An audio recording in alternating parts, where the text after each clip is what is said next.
Hello বন্ধুরা, welcome to code with Abhishek YouTube channel. বন্ধুরা, 3 number ভিডিওতে আমরা প্রথম প্রোগ্রামিং আমরা পাইথনে করব। যারা নতুন, যারা প্রোগ্রাম সম্পর্কে যাদের কোনো আইডিয়া নেই, অবশ্যই আমার এই ভিডিওটি প্রথম থেকে শেষ পর্যন্ত দেখবেন। বন্ধুরা, লাস্ট ভিডিওতে আমরা দেখিয়েছিলাম পাইথনের এই সফটওয়্যারটি কিভাবে ইনস্টল করতে হয়। যদি না দেখে থাকেন তাহলে অবশ্যই আমাদের লাস্ট ভিডিওটি খুলে দেখে নেবেন। বন্ধুরা, পাইথন প্রোগ্রামিং দুই মোডে হয়, একটা হচ্ছে স্ক্রিপ্ট মোড, একটা হচ্ছে ইন্টারঅ্যাক্টিভ মোড। পাইথন কি, পাইথনের কোথায় ব্যবহার করা হয়, পাইথন কেন আমরা শিখব, এই সমস্ত কিছু আমরা প্রথম ভিডিওতে আলোচনা করেছি। তো আমরা জানি বন্ধুরা, পাইথন খুবই শক্তিশালী আর বর্তমান মার্কেটে সবচেয়ে বেশি চাহিদা এই পাইথনের। কারণ web page, data science, AI এইসব সমস্ত কাজে পাইথনের ব্যাপক ব্যবহার এখন হচ্ছে। তাই জন্য বন্ধুরা, এই ভিডিওটি প্রথম থেকে শেষ পর্যন্ত দেখবেন। পাইথন প্রোগ্রামিং এর দুটো মোডে কাজ হয়, একটা হচ্ছে ইন্টারঅ্যাক্টিভ মোড, একটা হচ্ছে স্ক্রিপ্ট মোড। তাহলে সবার আগে চলে আসি আমরা ইন্টারঅ্যাক্টিভ মোড কি। Interactive mode line by line code লিখতে হয় এবং সঙ্গে সঙ্গে আউটপুট আপনারা পাবেন। এটা সাধারণত আমরা প্র্যাকটিস বা ইন্টারঅ্যাক্টিভ কোডিং এর জন্য ব্যবহার করা হয়। সঙ্গে সঙ্গে আপনারা লাইন বাই লাইন আপনারা আউটপুট পেয়ে যাবেন। স্ক্রিপ্ট মোড হচ্ছে পুরো প্রোগ্রামটা আমাকে লিখতে হবে এবং .py ফাইল হিসাবে সেভ করতে হবে, এবং যে কোনো সফটওয়্যার তৈরি করতে বা কোনো প্রজেক্ট তৈরি করতে স্ক্রিপ্ট মোডেই আমাদেরকে ব্যবহার করতে হবে, কারণ ইন্টারঅ্যাক্টিভ মোডে কোনো কিছু সেভ হয় না। তাহলে আমরা একটা একটা করে মোড দেখে নিব বন্ধুরা। এবার বন্ধুরা ডেস্কটপে এসেছি, এবার আমরা পাইথন খুলবো কি করে। সার্চে গিয়ে পাইথন কথাটা লেখার সঙ্গে সঙ্গেই দেখুন আইডিএলই বলে একটা আইকন চলে এসছে, যে প্ল্যাটফর্ম যেখানে আপনারা প্রোগ্রামটি লিখবেন। তাহলে এই আইডিএলই এই অপশনে আমি ক্লিক করলাম।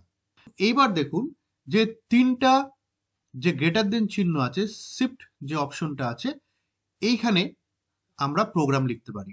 তাহলে এইখানে যে আমরা প্রোগ্রাম লিখবো সেটা হচ্ছে ইন্টারঅ্যাক্টিভ মোডে।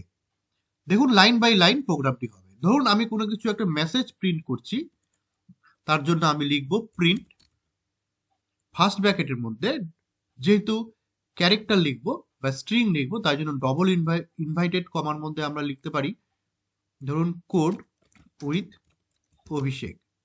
এবার লেখার পরে এন্টার মারার সঙ্গে সঙ্গে রেজাল্টটা আপনাকে দেখিয়ে দিল। দেখুন বন্ধুরা, সঙ্গে সঙ্গে রেজাল্টটা আপনি পেয়ে যাচ্ছেন।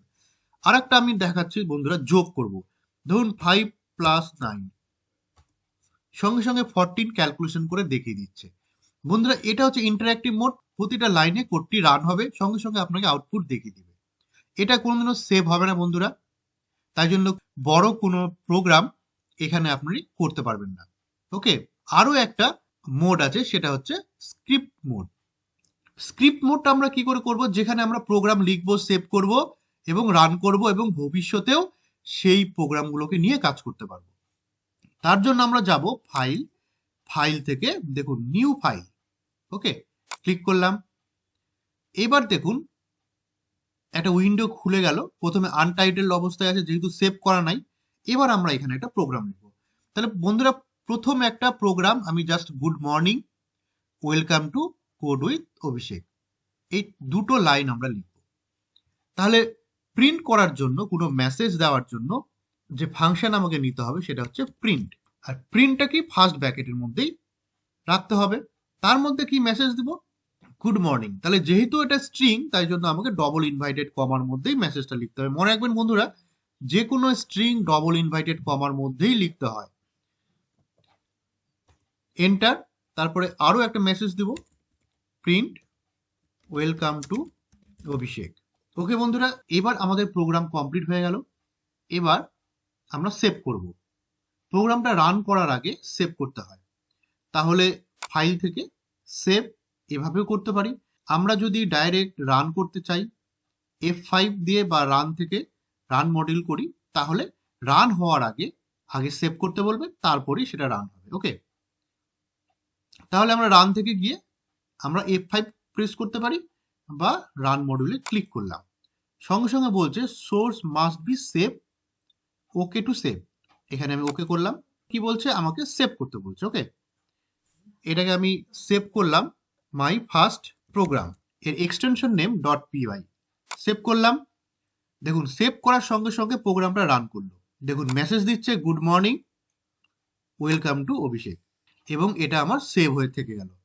আমি যদি কালকে বা পরশু এই প্রোগ্রামটা নিয়ে আরো কাজ করতে চাই, তাহলে এটাকে খুলে আবার এটাকে আপডেট করতে পারবো। এটাই সুবিধা স্ক্রিপ্ট মোডে।